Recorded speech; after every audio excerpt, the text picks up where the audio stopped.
Most commentators agree Africa's first and to date only G20 Leaders Summit in Johannesburg was a success. Despite the absence of the US and some countries not sending presidential representation, delegates from Europe, Asia and particularly Africa felt that Africa's agenda was firmly placed on the agenda and will be part of the G20 narrative over the next few years at least. But there are views that because of its importance, African voices on the G20 and other global bodies need to be amplified and representation need to be improved. To talk more about this, I'm joined by Prince Adewole Adebayo, whose op-ed in Business Day Online has raised the issue of Nigeria's importance in the voices from the Global South and its position in Africa. Prince Adebayo, thank you very much for joining us. A pleasure. Good to be with you. What was the main point behind your opinion piece in Business Day? Why is Nigeria's voice, specifically now, important in the context of the G20, which, by the way, President Tinubu of Nigeria did not attend? Well, Nigeria is an economic giant in Africa, just like South Africa is. But the next stage is for Nigeria to be a giant on the global scene. And in G20, Africa ought to have 5 membership of the G20. And if that is going to come to pass, then Nigeria needs to be on a stronger wicket to get that to happen. The idea that Africa is hosting G20 for the first time, congratulations to South Africa, scores the point that we have been punching below our weight. At this stage, with our demographics, with the amount of natural resources on the continent, with global focus on modern economy, we should be able to have 5 African countries strongly stable on G20, with Nigeria there, South Africa obviously, and Egypt, and 1 member from East Africa. So it's something that Nigeria needs to lead. We need to grow our GDP to a point where we can comfortably be in the G20 and have a strong voice. And we should hope that before the turn of the century, we should have at least an African country in the G7. So that's the kind of thing we should be aiming towards, and Nigeria has all it takes under the right leadership to push us there.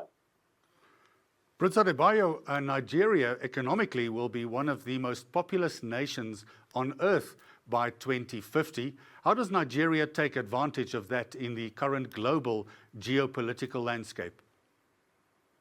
Well, my plan is to push us to $22,000 GDP per capita.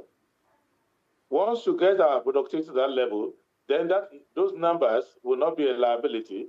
Those numbers will be a plus. Because all we need is to get our population to be productive. 68% of our population is 18 years and below.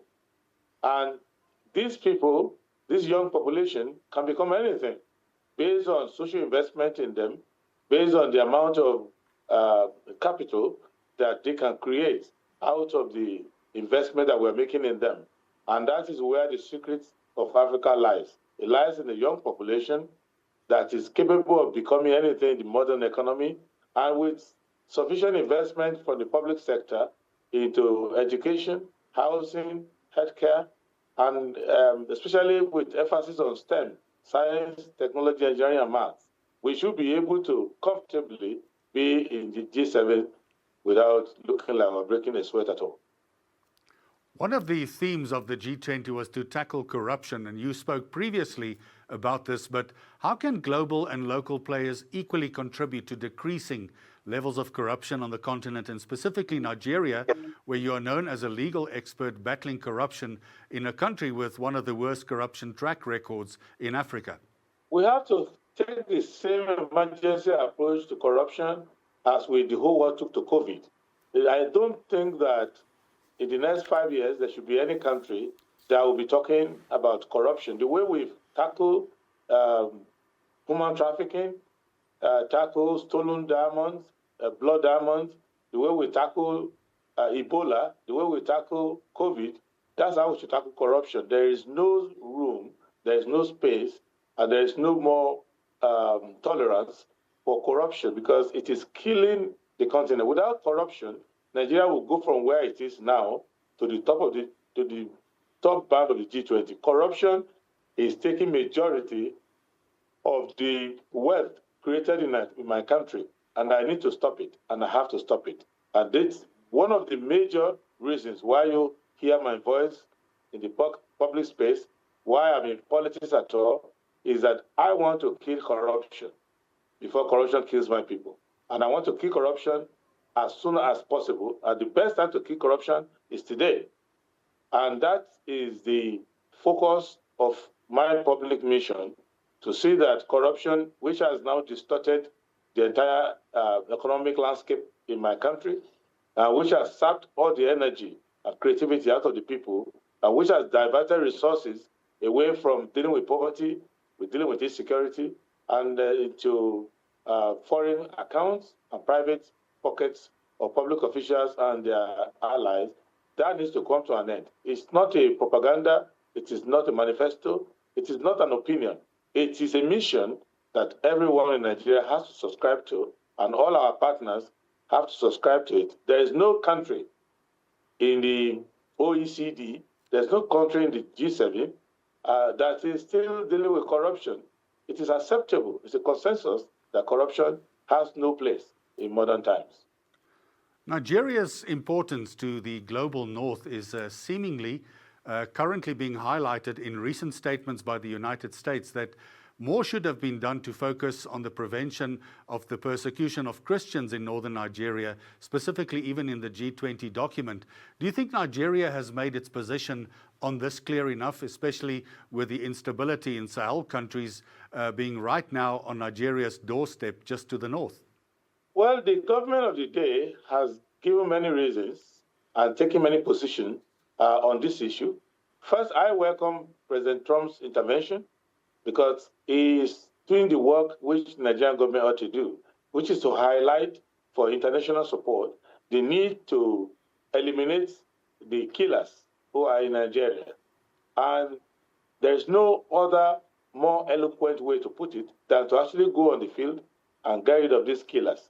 As long as these killers are able to roam about, creating genocide, creating mass killing, there is no excuse, whether it's because of the situation in the Sahel or for other reasons. It is the duty of the Nigerian government to eliminate bandits, terrorists, and killers from our territory. That is a basic duty, and I'm going to ensure that that is done on day one. The first day I have an opportunity to be Commander-in-Chief of the Armed Forces of the Federal Republic of Nigeria, that is the obituary of all the terrorists. That has to end. There's no negotiation. There's no explanation. We kill the terrorists and drive them out of our country. Explanation can come after. Our duty is to secure our land. We're going to have to leave it there. And that was Prince Adewole Adebayo, anti-corruption advocate, and also from the Social Democratic Party in Nigeria. Thank you very much for joining us.